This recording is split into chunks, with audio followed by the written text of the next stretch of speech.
guys, welcome back to my channel. If you're new here, my name is Bonita. Here we talk about all the things that we love as it relates to lifestyle and luxury. Today, welcome back to another Fast Five Friday. Today we have a really good video. We're going to be talking about high street and contemporary brands. So I'm going to give you the top 5, in my opinion, high street and contemporary luxury brands. If you like this type of video, please stay tuned. But without further ado, we're going to get started. So when I do Q&As, people ask me all the time, do I think that high street brands are considered luxury? Let's just chat about a few things before we get into rating some of the brands. Like I've said before, whatever you deem luxury to be is just what it is. Luxury is whatever you think luxury is. It doesn't have to be handbags. It could be anything in life. My definition of luxury is something that adds to your quality of life, something that kind of levels you up. It could be food, it could be electronics, it could be your purses, shoes, whatever. It could be travel, whatever adds to the overall well-being of your life, to me, is considered a luxury. So when we think about these brands, I absolutely do consider, especially the ones that I'm about to speak on, to be luxury brands. Then people say, well, why don't you have more of them in your collection? And it takes me so long to pull the trigger on anything anything that I buy. I have to do the research. I have to count the cost. I have to decide if this is something that I really, really want, and is it worth, in my opinion, the dollar amount that I'm about to spend. That is totally subjective. Some people wouldn't spend $100 on a bag. Some people will spend, $10,000 on a bag. It just depends what the brand is, what the quality of the purse is, and if the quality matches the price point. That's what I've rated these high street brands on. I rated them on 3 things. My little handy dandy notebook here. All right, so I rated it on quality, accessibility, and price point. Quality is just that, the quality of the leather, the quality, the craftsmanship of the bag. I mean, is the stitching popping out? Does it look cheap? Does it feel cheap? That type of thing. Accessibility. So is it accessible to everyone? Can I see this bag everywhere? And that's the thing about luxury. That's one component of what we would consider mainstream luxury, like Chanel, Louis Vuitton, Hermes. While we would consider that mainstream or high-end luxury, because you don't see these types of bags everywhere. You don't see a Hermes bag every time you walk down the street. You don't see a Bottega bag every time you walk down the street. Certain bags you just don't see. And with high street brands, they are more accessible to the masses. And the more accessible there are, the less likely they will be considered luxury, if that makes sense. And the last thing that I talked about when rating these bags was price point. High street bags, they're gonna cap out, right, at a certain price.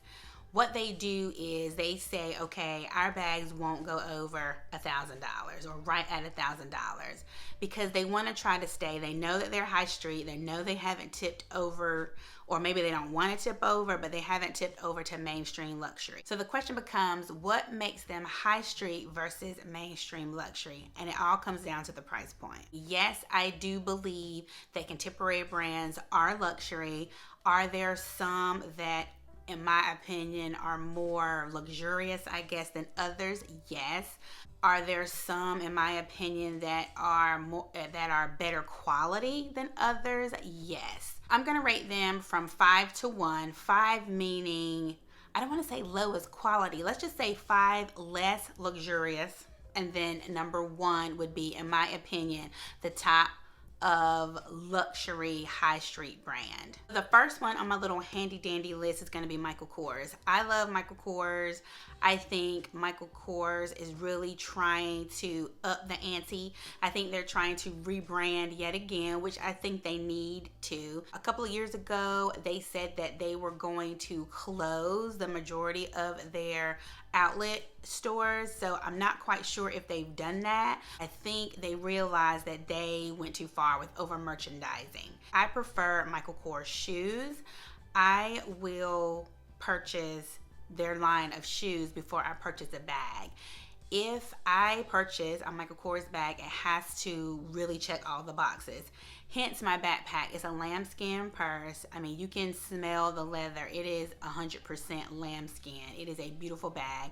I bought it online. I don't even remember seeing that bag in store, and I've never seen anyone with that backpack around. When I travel, I take it sometimes when I travel. I've never seen anyone carrying that bag other than me. And accessibility, you know, you see a Michael Kors bag everywhere. Not as much as you used to, but I think they're trying to pull that in. And then the price point. The price point, it just depends. Sometimes the price point matches the quality as it relates to handbags. Sometimes it doesn't. The fourth high street brand I think is a little bit leveled up from Michael Kors would be Coach. I know Coach is having a moment. It's been having a moment for the past couple of years. Everybody loves the tabby bag. I think the tabby bag is beautiful. I think they are reinventing themselves as it relates to the tabby. And I think, I think it's a beautiful bag. But Coach, just like Michael Kors, some of the quality does not match the price point. I've seen the tabby bag in person, and I don't know if it was just that one, but it felt a little flimsy to me. And the enamel where the seat is, it felt a little cheap. So I don't know if that was just one that wasn't made perfectly, but I've only looked at one, and I don't think the tabby is for me anyway, but I wanted to see what all the hype was about the tabby bag. And I just think that Coach they're reviving themselves. They are on their way up, but I think they still have a little bit ways to go. Now, the third one on this list probably will surprise you. A lot of people do not talk about this brand at all for handbags. When I say what brand it is, of course, you're gonna know, but not for handbags. And it is the house of Ralph Lauren. Yes, Ralph Lauren makes really beautiful bags. I mean, obviously, they're known for polos. I mean, a classic polo will never go out of style. I think they recently celebrate their 50th anniversary.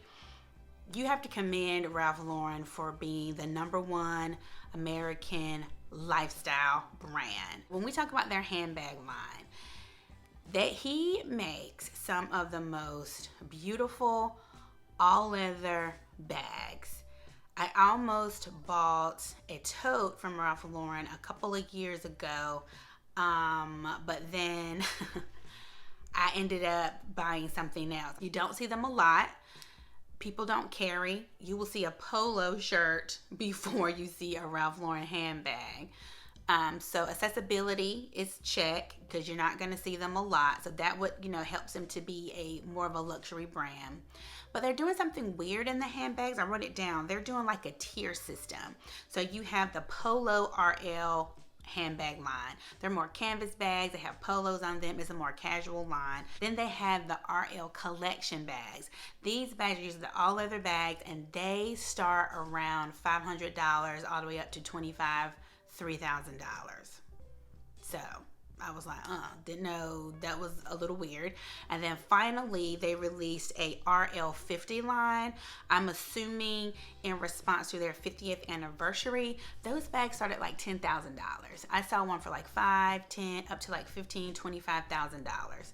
So not quite sure about that, Ralph Lauren. Beautiful bags, beautiful all leather bags, but I think we're confused about what's happening. The second one on my list that takes the #2 spot for the top 5 luxury high street brands is going to be none other than your good girl, Tory Burch. You cannot say enough about Tory. You cannot deny the quality that she has. You cannot deny she brings her game really, really strong. Tory is kind of like Ralph Lauren. She is really working hard to make her staple in the lifestyle area. She definitely have made it on the shoe game with the Miller collection, and now she's circling around on purses and then lifestyle. So let's talk about Tory Burch and the Miller collection. So you cannot say enough about Miller's. She really did her thing with that. Now she's moved him over to the Miller collection as it relates to purses. Her handbags are really, really nice. I had my eye on a Tory Burch bag. I think it was called the Lee Radziwill bag. That bag starts at about $900, $1,000, all leather bag. I just need to see it in person. And when I go into Nordstrom or the boutiques in my area, they never have that bag. It's only available online from what I can see, or at an actual Tory Burch retailer. I've had that on my wish list for a couple of years now, and that bag is absolutely beautiful. It gives you Hermes, Kelly, and Birkin vibes. It's a tote. I think it does come with the strap, a removable strap, but it's really, really nice. The only thing I would say about Tory Burch is the quality is there, the accessibility is there, and the price point is good. That's why she's in the number 2 spot. She almost took number 1. A lot of her items are very copycatish. They're very reminiscent of other brands and other bags. I'm not going to say the only, but she really was very creative with her TT Miller line. I've seen other brands now kind of mimic her Millers and the Miller collection. So I think if she could get people on her team that are very creative and that can take her brand to the next level, independent of, copying other people. And all designers do it, they add their twist, but she doesn't do a twist enough to make it look different enough. She can be very trendy and very classic at the same time, and that's really good because that's hard to do, to be trendy and classic. So she can really do that well, but then comes in the copying of other brands. The number 1 high street brand, in my opinion, is Mulberry London. Even on the website, you can just look at the craftsmanship of the bags, the leather of these bags. They are all leather bags. They have tote bags, crossbody bags, travel bags. They are very, very popular in the UK. They have made their way all around Europe and very popular here in the United States. Mulberry, you have their signature leather and their signature gold. Recently, I've seen them do silver accents, but most of the time it's going to be the leather bag with pops of gold. They have tons of variety, which I love, but the quality is definitely there. I think that if you're going to look at a high street brand for luxury handbag purposes, Mulberry should be the first place that you start. I mean, there's nothing else to say about them. The quality is there, the accessibility is there, not over flooded in the market. Even though their bags go on sale, their price point starts at about $1,500. You can get them at a cheaper price. I think that's okay. You don't lose any of the quality in that. All right, guys, I hope you liked this video. Those were my suggestions for the top 5 luxury high street brands. Please like and subscribe before you leave. Thank you for stopping by for another Fast 5 Friday, and we'll see you in the next one. Bye.